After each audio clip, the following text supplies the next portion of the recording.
British passport काफी नहीं रहा। ब्रेक्जिट के बाद सबसे बड़ा मसला ब्रिटिश शहरियों को यूरोप के दाखिले का है। Immigration entry and exit system ने बरतानवी शहरियों को लाइनों में खड़ा कर दिया है।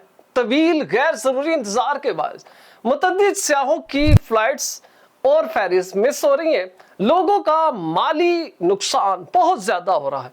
आखिर ये क्या वजह है कि यूरोप में ब्रिटिश पासपोर्ट होल्डर्स की इतनी सख्त चेकिंग क्यों की गई, और आप अपने सफर को बेहतर बनाने के लिए क्या कर सकते हैं? इंतहाई अहम तफसीलात इस वीडियो में मौजूद हैं। बिस्मिल्लाहिर्रहमानिर्रहीम। देश परदेश में मैं हूं आपका मेजबान इमरान असगर। आज है 21 जुलाई 2026। ऐसे तमाम अफराद जो ब्रिटिश पासपोर्ट होल्डर हैं, यूरोप दाखिले पर इंतहाई तज़ीक आमेज रवैया अपनाया जा रहा है। और ना सिर्फ ये बल्कि लोगों को गैर जरूरी कतारों में खड़ा करके ना सिर्फ जलील किया जा रहा है, बल्कि फैमिलीज की बहुत बड़ी तादाद ऐसी है जिनकी फ्लाइट्स इस गैर जरूरी इंतजार की वजह से मिस हो रही है। आप जानते हैं कि यूरोप ने ठीक अप्रैल 2026 में एंट्री एंड एग्जिट सिस्टम नाफिज किया। वो रवायती इमिग्रेशन सिस्टम जिसमें जस्ट ब्रिटिश पासपोर्ट देखते ही एंट्री स्टैंप लगानी और उसके बाद शहरी को एक्सेस दे दी जाती थी, उसको तब्दील कर दिया गया डिजिटल इमिग्रेशन सिस्टम से। यहां पर ई गेट्स तैनात किए गए।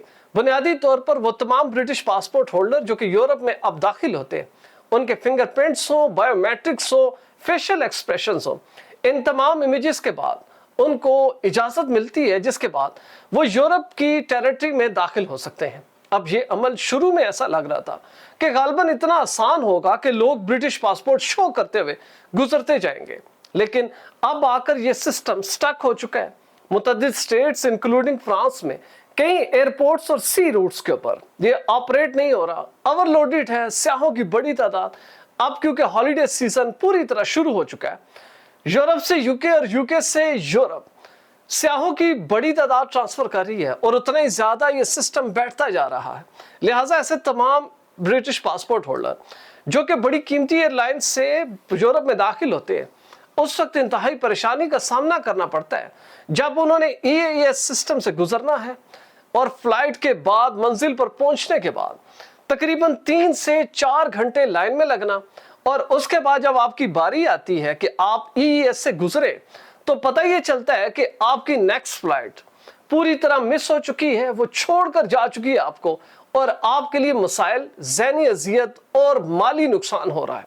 इसमें सबसे पहले तो ये है कि आप खुद से, क्योंकि ये सिस्टम अभी चल रहा है, पूरा यूरोप इसके ऊपर रिलाय कर रहा है, उनके पास कोई ऐसा मुतबादल सिस्टम नहीं है कि वो ब्रिटिश पासपोर्ट होल्डर्स को एग्जेक्टिव स्टाइल में इन ई गेट से गुजार सके। उनके लिए मजबूरी है और आपके लिए भी मसला है।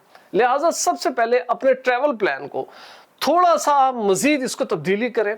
एक तो ये कि जब आप यूरोप के या शेंगन किसी भी स्टेट में दाखिल हो रहे हैं तो ये ज़हन में रखें कि उस जगह जहां पर आप लैंड करेंगे, चाहे वो थ्रू एयर जा रहे हैं, सी रूट के साथ जा रहे हैं या लैंड रूट पर, तो आपको EES सिस्टम से गुजरना होगा। इसके लिए ज़रूरी है कि आप अपना जो ट्रैवल प्लान है उसमें एटलीस्ट 3 से 4 घंटे का फासला रखें। ऐसा ना करें कि जैसा आप पहले करते थे कि आपको जस्ट स्टैंप लगी, आप दूसरे लाउंज में गए, वहां से फ्लाइट ली और उसके बाद अगली मंजिल की जानिब चले गए। अब ये हो रहा है कि आपने जब EAS सिस्टम से गुजरना है तो वहां पर इतनी बड़ी कतारें हैं कि आपको 3 से 4 घंटे इंतजार करना पड़ सकता है। इसलिए अपने ट्रैवल प्लान में तब्दीली करें कि जो नेक्स्ट फ्लाइट आपने पकड़नी है या फेरी के जरिए जाना है या ट्रेन के जरिए जाना है, तो इतना फासला या इतना वक्त जरूर हो कि आप इस झंझट से निकलकर आसानी से अपनी नेक्स्ट फ्लाइट को पकड़ सके। अदरवाइज बहुत सी ऐसी फैमिलीज हैं जो इस वक्त बहुत ज्यादा परेशान हो रही हैं, चाहे वो यूके आने वाले हैं, यूके से जाने वाले हैं। इस सिस्टम ने लोगों को खासा परेशान कर रखा है। हम उम्मीद करते हैं कि यूरोपीय यूनियन के लोग इस सारे मामले पर भी नजर रखे होंगे और सियाहों की आसानी के लिए इस सिस्टम को मजीद क्विक बनाएंगे। अगर आप भी ऐसी क्वालिटी फुटेज बनाना चाहते हैं तो बिलाल प्रोडक्शन के ईमेल पर जरूर राब्ता करें। वीजा, इमिग्रेशन और इनसे जुड़े दीगर मसाइल के हल के लिए देखते रहिए देश परदेश इमरान असगर के साथ।